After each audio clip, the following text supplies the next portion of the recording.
Good morning વિદ્યાર્થી મિત્રો. સમાજશાસ્ત્ર ટીવાય BA sem 5 unit number 1 ઔદ્યોગિક સમાજશાસ્ત્રનો વિષય પ્રવેશ. તેમાં વિદ્યાર્થી મિત્રો આપણે હોર્થનનો પ્લાન્ટનો જે પ્રયોગ છે પ્રકાશનો પ્રયોગ વિશે વાત કરી હતી. પછી એ તો રિલે એસેમ્બલી ટેસ્ટ રૂમ એ પ્રયોગ વિશે આપણે સમજૂતી મેળવી હતી. હવે આજે ત્રીજો પ્રયોગ છે બેંક વાયરિંગ નિરીક્ષણ ખંડનો અભ્યાસ. આ ત્રીજો પ્રયોગ છે હોર્થનના પ્લાનનો. તે પ્રયોગ છે એ પ્રયોગ દ્વારા છે કારખાનાઓ છે કે ઉદ્યોગો છે તેમાં કામદારો છે એ કેવી રીતે કાર્ય કરતા હતા, જૂથો વર્ક કરતા હતા, તેના વિશે આપણે માહિતી મેળવવાની છે. તો આ પ્રયોગ છે તેમાં હોર્થનના પ્લાનમાં છે એ સંશોધનના કાર્યક્રમો છે એનો આખરી તબક્કો એટલે કે છેલ્લો તબક્કો, આ ત્રીજો પ્રયોગ છે એ છેલ્લો તબક્કો ગણવામાં આવે છે કે બેંક વાયરિંગ નિરીક્ષણ ખંડનો અભ્યાસ એ તેમનો આખરી તબક્કો છે કે કાર્ય પરિસ્થિતિ છે એનો સમાજશાસ્ત્રીય દ્રષ્ટિએથી કરવામાં આવેલો ઊંડાણપૂર્વકનો અભ્યાસ છે. પણ આ એક પ્રકારનો પ્રયોગ છે. આ રિલે એસેમ્બલી ટેસ્ટ રૂમ છે તે પ્રયોગથી છે કાર્ય પરિસ્થિતિમાં જે કામદારોની લાગણીઓ અને વલણો છે એનું મહત્વ સ્પષ્ટ થયું હતું કે એકબીજા કામદારો છે એની વચ્ચે કેવું એનું વલણ અને એની લાગણીઓ છે એ સ્પષ્ટ કર્યું હતું. અને મુલાકાત કાર્યક્રમથી આ બાબતને સમર્થન મળ્યું હતું કે પ્રકાશના પ્રયોગ અને રિલે એસેમ્બલી ટેસ્ટ રૂમનો પ્રયોગ છે ઉદ્યોગના નાના જૂથો અને અનૌપચારિક જૂથોનું છે એ સમજૂતી મેળવતા પહેલા આપણે જે ઉદ્યોગના નાના જૂથો છે જે એનો ઘનિષ્ઠ એટલે કે ઊંડાણપૂર્વકનો જે છે અભ્યાસ કરવાથી સંશોધકોને એની જરૂર જણાઈ હતી કે આ છે એના દ્વારા જ આપણું જોઈએ એટલું પરિણામ મળતું નથી, તો આપણે એને ઘનિષ્ઠથી અભ્યાસ કરી અને હજી પરિણામ આગળ મેળવવા માટેનો પ્રયાસ કરવામાં આવ્યો હતો. એનો હેતુ એવો હતો કે બેંક વાયરિંગ નિરીક્ષણ ખંડના અભ્યાસનું આયોજન કરવામાં આવ્યું. અને આ પ્રાયોગિક અભ્યાસ છે એ ક્યારથી શરૂ કરવામાં આવ્યો હતો તો 1931-32 દરમિયાન કે 1931-32ની ના વર્ષમાં જે છે એ ચાલુ કરવામાં આવ્યો હતો. અને તે 6 માસ કરતાં પણ વધુ સમય સુધી અભ્યાસ ચાલ્યો હતો. ને આ પ્રયોગ છે એનો નિરીક્ષણ છે અને મુલાકાત પદ્ધતિનો ઉપયોગ કરવામાં આવ્યો હતો. નિરીક્ષણ પદ્ધતિ અને મુલાકાત પદ્ધતિ આ બંને પદ્ધતિઓ છે એનો ઉપયોગ કરી અને આ કાર્ય જે પ્રયોગ છે શરૂ કરવામાં આવ્યો હતો. તો આ પ્રયોગ છે તેનો અભ્યાસનો હેતુ શું રહેલો છે? તો આ પ્રયોગનો અભ્યાસનો હેતુ એ છે કે સ્વાભાવિક કાર્ય પરિસ્થિતિનું શક્ય એટલું નિકટતાથી એટલે કે એકદમ નજીકથી નિરીક્ષણ કરવાનો અને નાના જૂથોનો ઘનિષ્ઠ અભ્યાસ કરવાનો હતો કે નાના જૂથો છે એનો ઊંડાણપૂર્વક જાય અને એનો અભ્યાસ કરવાનો હેતુ રહેલો હતો. બીજો પોઈન્ટ છે કામની પસંદગી. કામની પસંદગી કઈ કઈ રીતે કરવામાં આવી? તો કામની પસંદગી છે એક પ્રકારનું કામ હોય છે અને ઉત્પાદનનું એકમ છે એ ટૂંકા સમયમાં પૂર્ણ થાય તેવું જે છે એ પસંદ કરવામાં આવ્યું હતું. અને કામ છે એ મશીનથી થતું ન હતું પરંતુ કેનાથી તો કે હાથ વડે થતું હતું. કે એ કામની પસંદગી એ પ્રકારની કરવામાં આવી હતી કે મશીન દ્વારા ને પણ હાથ વડે જ પ્રક્રિયા કરવામાં આવતી હોય કે હાથ વડે ઉત્પાદન થતું હોય. આ માટે બેંક વાયરિંગની પસંદગી કરવામાં આવી હતી કે જેથી કરીને નિરીક્ષણ અને મુલાકાત પદ્ધતિ દ્વારા સરખું ઘનિષ્ઠ રીતે આપણે એનો અભ્યાસ કરી શકીએ.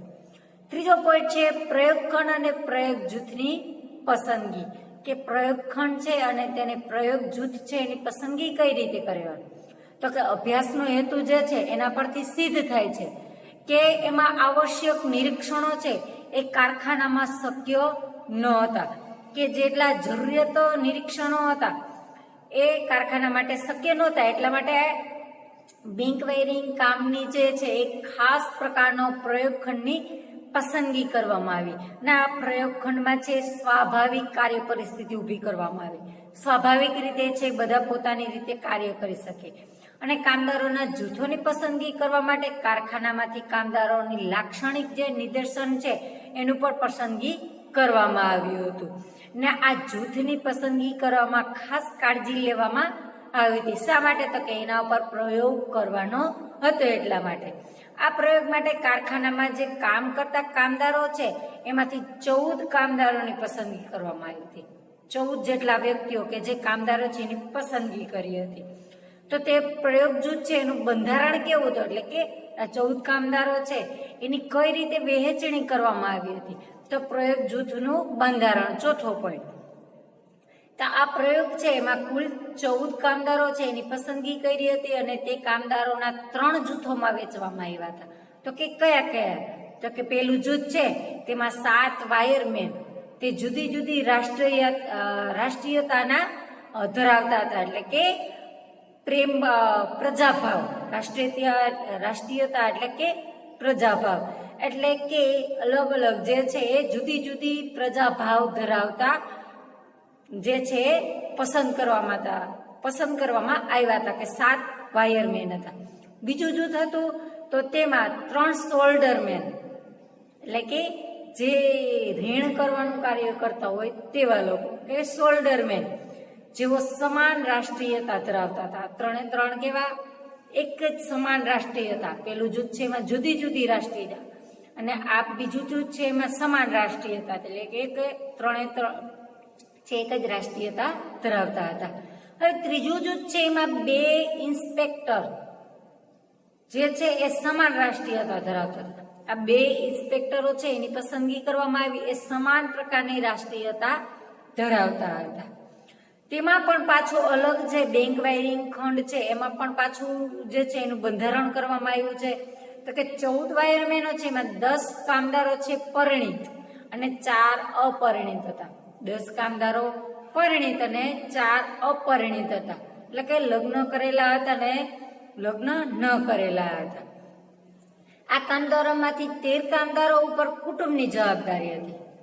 આ કામદારો જે હતા એમાંથી 13 કામદારો એવા હતા 14 માંથી એના ઉપર કુટુંબની જવાબદારી હતી, જ્યારે એક કામદાર ઉપર કુટુંબની જવાબદારી નહોતી, એટલે કે કોઈ પણ પ્રકારે તે વ્યક્તિ સ્વતંત્ર હતો, એના પર કોઈ પણ પ્રકારની જવાબદારી જોવા મળતી ન હતી. આ કામદારો છે તો તેમાં તેઓ કારખાનામાં જે ફોરમેન નીચે કામ કરતા તે જ ફોરમેનને જવાબદાર રહીને તેઓ કામ કરતા અને તે સ્વાભાવિક સ્થિતિ જાળવવાનો પણ પ્રયત્ન કરતા હતા અને તે સ્વાભાવિક સ્થિતિ જાળવવામાં આવી હતી. આ કામદારો છે કોઈ વિશેષ અધિકારો આપવામાં આવ્યા ન હતા. હવે પછીનો 5મો પોઈન્ટ છે પ્રયોગ ખંડમાં કામદારોની ભૂમિકા અને એના પ્રકારો. કામદારો છે એની ભૂમિકા શું હતી અને એના પ્રકારો શું હતા? તો 2 ઇન્સ્પેક્ટરો હતા જે બેંક વાયરિંગ સિલેક્ટ અને કનેક્ટરના કામની પ્રવૃત્તિ કરતા હતા. 2 ઇન્સ્પેક્ટરો હતા તે બેંક વાયરિંગની સિલેક્ટર અને કનેક્ટરનું કામ કરતા હતા, એટલે કે એની પ્રવૃત્તિ કરતા હતા. હવે વાયરમેન છે એ શોલ્ડરમેનનું કામ પૂરું થાય. શોલ્ડરમેનનું કામ પૂરું થાય તે પછી તે ઇન્સ્પેક્ટર યંત્રની મદદથી કે કામની ચકાસણી કરવાની ચકાસણી સાથે તે કામ કરતા હતા, કે કામ છે એની ચકાસણી કરી અને તેમાંથી માહિતી મેળવવાનું કાર્ય કરતા રહેતા, કે તે એની સાથે કાર્ય કરતા હતા.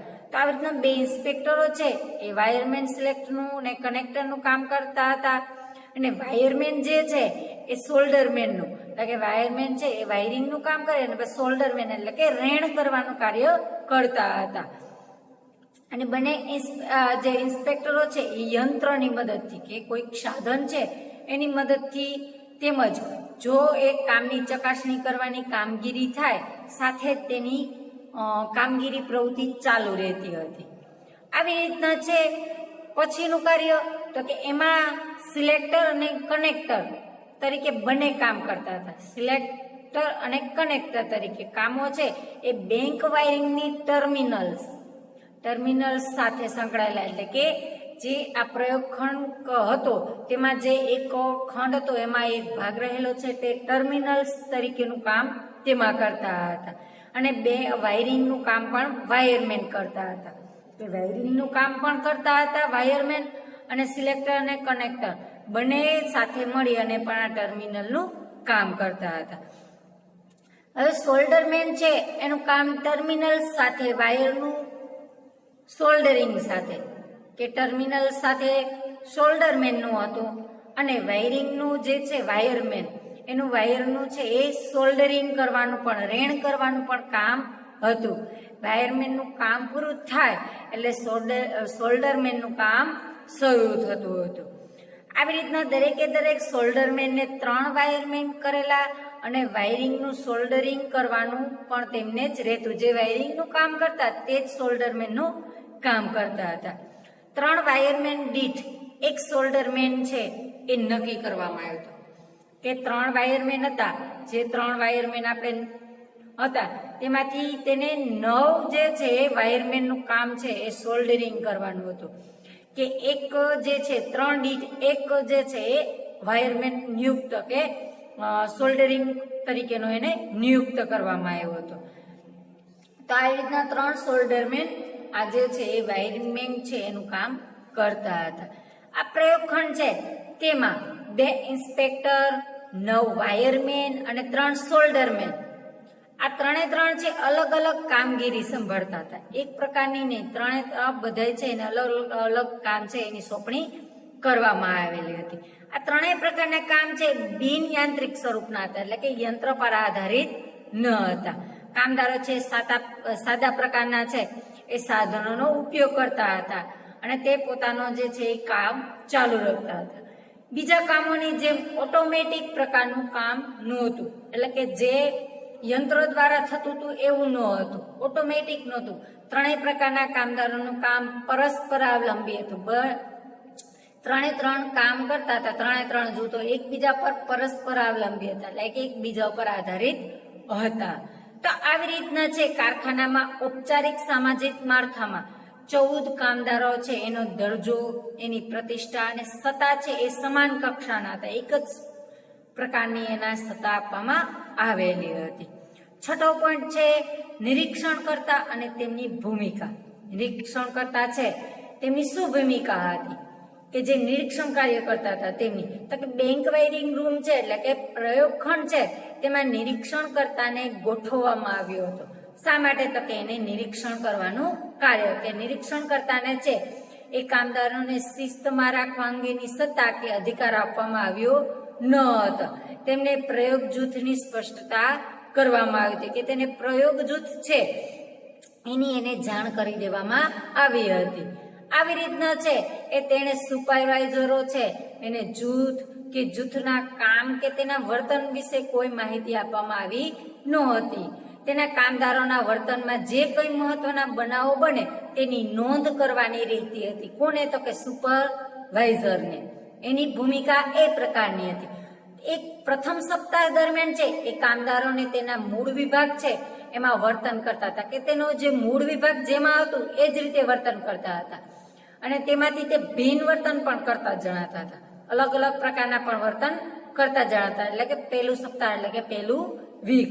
પછી કામદારો છે એના નિરીક્ષણ કરતાને 3 સપ્તાહ સુધી શંકાથી જોતા હતા. કામદારો છે નિરીક્ષણ કરતાને શંકાથી 3 સપ્તાહ સુધી જોતા. ત્યારબાદ કામદારોને પરિસ્થિતિનો સ્વીકાર કરી લીધી, કે જેવી પરિસ્થિતિ હતી એવી એને પરિસ્થિતિ સ્વીકારી લીધી અને પછી તે જે રીતે કાર્ય એટલે કે સમધારણાના જે સંબંધો છે એ સ્થપાયા અને કામદારો છે એ મુક્ત રીતે વાતચીત કરતા થયા. કે બધા કામદારો છે બધા વચ્ચે છે સંબંધો સ્થાપિત થયા અને પછી તે મુક્ત રીતે વાતાવરણમાં રહી અને તે કામ કરતા જોયા અથવા તો વાતચીત કરતા જોવા મળ્યા હતા. પછીનો પોઈન્ટ છે 7મો, મુલાકાત લેનારની ભૂમિકા. મુલાકાત લેનાર વ્યક્તિ છે એની ભૂમિકા શું હતી? તો કે તેને જૂથ બહાર રહેવાનું હતું. મુલાકાત લેનાર હોય છે તેને જૂથની બહાર રહેવાનું હતું, છતાં પણ તેને નિરીક્ષણ કરતા સાથે રોજે રોજ સંપર્કમાં રહેવાનું હતું. કે જે નિરીક્ષણ કરતા હતો એની સાથે તેને રોજ સંપર્કમાં રહેવાનું અને તેને જે જૂથની બહાર રહેવાનું હતું. તેણે બેંક વાયરિંગ રૂમમાં પ્રવેશ કરવાનો નહોતો, કે બેંક વાયરિંગ ખંડ છે પ્રયોગખંડ એમાં પણ તેમને જવાનું નહોતું. તો આવી રીતના મુલાકાત લેનાર હોય છે એ કામદારોના વલણો, એની લાગણી, એના વિચારો, શક્ય તેટલા માહિતી વધુ એકત્ર કરવાની હતી. કે જેટલી માહિતી એકત્ર થાય એટલી માહિતી એને એકત્ર કરવાની હતી. દરેક કામદાર છે તેના વ્યક્તિગત સ્થિતિ, એનું મૂલ્ય કેવું છે, એનું જીવન, એનો ઇતિહાસ, એની કૌટુંબિક પરિસ્થિતિઓ કેવી છે કે એની કૌટુંબિક સ્થિતિ કેવી છે, એક કારખાના બહારનું જીવન છે, એના કામદારો વિશેની પણ વિભિન્ન માહિતી એકત્ર કરવાનું કામ છે એ મુલાકાત લેનાર વ્યક્તિએ કરવાનું હતું. આવી રીતે આ પ્રયોગખંડ છે આગળ ચાલુ હતો. પછીનો પોઈન્ટ છે 8મો, બેંક વાયરિંગ રૂમમાં અનૌપચારિક જૂથોનો ઉદ્ભવ. કે બેંક વાયરિંગ રૂમ છે એમાં અનૌપચારિક જૂથો છે એનો ઉદ્ભવ કઈ રીતે થયો હતો. તો પ્રયોગ છે એના પ્રારંભ બાદ છે એ થોડા સમય પછી કે પ્રયોગની શરૂઆત થઈ પછીના થોડા સમય પછી નિરીક્ષણ કરતા છે તેમને જણાયું કે કામદારો વચ્ચે ઔપચારિક સંબંધો છે, તેમાં કામદારો અને સુપરવાઇઝરો વચ્ચે છે એ ઔપચારિક સંબંધો એટલે કે બેંક વાયરિંગ યાંત્રિક પ્રક્રિયા કે નોકરશાહી સંગઠન કરતા નક્કી થતા હતા. કે એના દ્વારા છે નોકરશાહી એટલે કે એના ઉપર કેવું એનું પ્રભુત્વ હતું એના પરથી એ નક્કી થતા હતા. અને આ કામદારો છે એની વચ્ચે જે છે એ અનૌપચારિક સંબંધો છે એ કારખાનામાં અને ઔપચારિક સંબંધો છે એ માળખા સાથે જે છે એટલે કે જોવા મળતા નહોતા. તો આવી રીતના છે એ 14 કામદારો વચ્ચે વિકસેલા જે અનૌપચારિક સંબંધો છે એના 2 અનૌપચારિક જૂથોમાં જોડાયા હતા. કે આ જે છે એમાં જૂથ પાડવામાં આવ્યા હતા, 14 કામદારો છે એના જૂથ પડી ગયા હતા, તેમાં 2 અનૌપચારિક જૂથો જોડાયા હતા જે સંયુક્ત બન્યા હતા. 2 જૂથોમાં વેચાણ થઈ ગયું હતું. તો 2 જૂથો કયા તો તે એ 2 જૂથો તો કે એક અનૌપચારિક જૂથ છે એમાં 3 વાયરમેન અને 1 શોલ્ડરમેન નું બનેલું હતું. 3 વાયરમેન અને 1 શોલ્ડરમેન વ્યક્તિ હતો. અને બીજો અનૌપચારિક જૂથ છે તેમાં 3 અન્ય વાયરમેન હતા અને 1 શોલ્ડરમેન હતો. આ પણ બીજા આ સિવાયના પણ 3 વાયરમેન અને બીજા અન્ય શોલ્ડરમેન તરીકેનું જે બનેલો હતો. આવી રીતના 2 જૂથો છે એની વહેંચણી થઈ ગયેલી હતી. પછી તો કે અનૌપચારિક જૂથોમાં છે એક વાયરમેન નું સ્થાન નિશ્ચિત હતું. આ બે જૂથો છે એમાં કેવું હતું તો કે એક વાયરમેન છે એનું સ્થાન કેવું હતું નિશ્ચિત પ્રકારનું હતું. તે બંધ બેસતા હતું એટલે કે નિશ્ચિત પ્રકારનું હતું. અને બંને વાયરમેન છે અનૌપચારિક જૂથોમાં બંધ બેસતા થયા ન હતા. બીજા 2 વાયરમેન છે એ બંધ બેસતા થયા જોવા ન મળ્યા હતા. એટલે કે અનૌપચારિક જૂથના સભ્યો છે એના વલણ એક શોલ્ડરમેન પ્રત્યે છે ઉદાસીનતા ભર્યું હતું, પરંતુ બીજા 1 વાયરમેન છે અને 1 ઇન્સ્પેક્ટરમેન છે તેમના પ્રત્યે તેનો વૈમનસ્ય ધરાવતા હતા. એટલે કે એના પ્રત્યે અણગમો ધરાવતા જોવા મળ્યા હતા. તો આવી રીતના 1 વાયરમેન પ્રત્યે અનૌપચારિક જૂથો છે અણગમો ધરાવતા હતા. એટલે કે એને અણગમો એના પ્રત્યે ભાવ રાખવામાં આવતો ન હતો. તો આવી રીતના છે એના વર્તન વ્યવહાર એના ઉત્પાદન અંગે છે અનાદર કરતા હતા. તો આવી રીતના છે એક અનૌપચારિક જૂથ છે એની આંતરિક રચના બીજા અનૌપચારિક જૂથની આંતરિક રચના કરતા મજબૂત હતી. શા માટે તો કે તેમાં એકતા જોવા મળી હતી અને બીજું ગ્રુપ છે કે જે બીજું જૂથ છે તેમાં એકતા જોઈ ન હતી. આવી રીતના છે એ પ્રયોગમાં જોવા મળ્યું હતું કે જે બેંક વાયરિંગ છે એના અનૌપચારિક જૂથો છે એનો ઉદ્ભવ થયો હતો આ રીતે. પછીનું કીધું છે પછીનો પોઈન્ટ છે 9મો પોઈન્ટ અનૌપચારિક જૂથોના કાર્યો. તો અનૌપચારિક જૂથો છે શું કાર્ય કરતા હતા? તો અનૌપચારિક જૂથો છે 2 પ્રકારના કાર્ય કરતા હતા. તો પહેલું છે કાર્ય કયું તો અનૌપચારિક જૂથો છે તેમના સભ્યોની કામની એકવિધતા. એક અનૌપચારિક જૂથ છે તેમના સભ્યોના કામની કેવી હતી એકવિધતા, નીરસતા અને કંટાળાની રાહત આપવાનું કાર્ય કરતા હતા. કે કંટાળો લાગે ત્યારે એની રાહત આપવાનું કાર્ય કરવામાં આવતું હતું. કે તે સભ્યોને મનોરંજન પૂરું પાડવાની પારસ્પરિક એકબીજાને મદદ કરવાનું કે ટેકો આપવાનું કાર્ય કરતા હતા. જ્યારે બીજું જૂથ છે તેમાં બીજા પ્રકારનું કાર્ય તો કે અનૌપચારિક જૂથોના વર્તન વ્યવહાર અંગે અને એના ધોરણો અને મૂલ્યો છે એનો વિકાસ કરવામાં આવ્યો હતો કે વિકસ્યા હતા.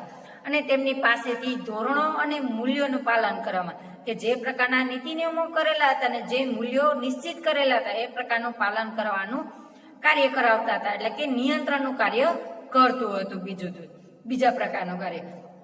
તો આવી રીતના અનૌપચારિક જૂથો છે એનું એક મુખ્ય ધ્યેય ઉત્પાદનની નિયંત્રિત કરવાનું હતું.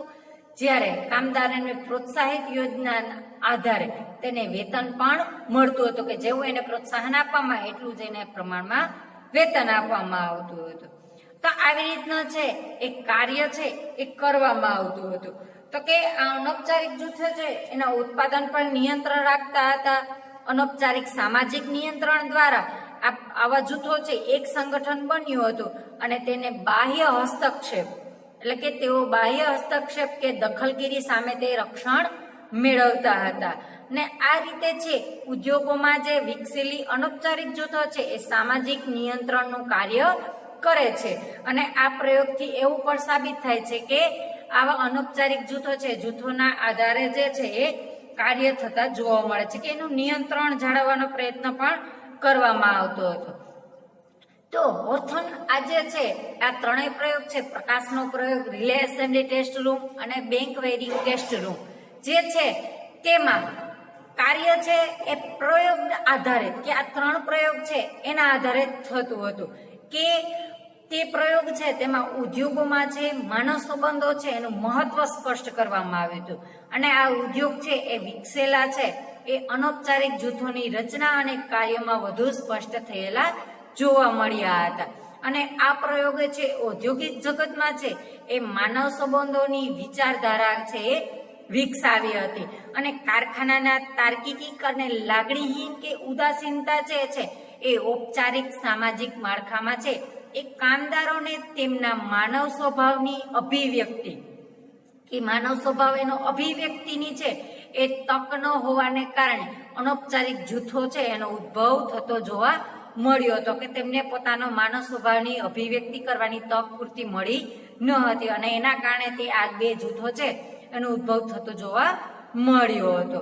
આ હોર્થોનના પ્રયોગથી એવું ફલિત થાય છે કે આ જે છે અનૌપચારિક જૂથો છે એ કામદારોના લાગણીઓ, વલણો અને ભાવનાઓ વ્યક્ત કરવાની તક પૂરી પાડતા હતા અને તેમને જે છે એ કાર્ય પૂરા પાડવાનું કાર્ય છે એ અનૌપચારિક જૂથો છે એના ઉત્પાદન વધારવાનું કે ઉત્પાદનની મર્યાદા કરવાનું પણ કાર્ય કરતા હતા. અને આ હોર્થોનના પ્રયોગ દ્વારા આવું ફલિત કરવામાં આવ્યું હતું.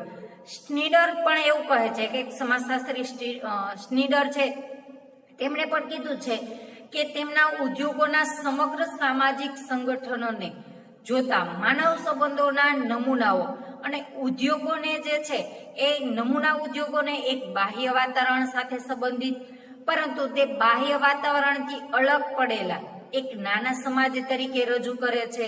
અને આવી દ્રષ્ટિએથી એ ઉદ્યોગોના સમાજશાસ્ત્રી અભ્યાસો છે એને ઔદ્યોગિક સમાજશાસ્ત્ર વિકસાવવાનો જે છે એ ઉદ્ભવ થયો હતો અને ઔદ્યોગિક સમાજશાસ્ત્ર છે એનો પણ ઉદ્ભવ થયેલો જોવા મળ્યો હતો. અને ઔદ્યોગિક જગતમાં આ પ્રયોગ છે એ વધારે ને વધારે જે છે એ સફળતા મેળવી હતી અને તે જે છે એ કારખાનામાં કેવી પ્રવૃત્તિ અને કેવું કાર્ય થતું જોવા મળે છે અને ઉદ્યોગોના ઉત્પાદનમાં જે કયા કારણો જવાબદાર છે એ આ પ્રયોગો દ્વારા છે એ જાણકારી મળી હતી. થેન્ક યુ વિદ્યાર્થી મિત્રો. હવે પછીના લેક્ચરમાં આ પછીના જે છે એ યુનિટ વિશે માહિતી મેળવશું.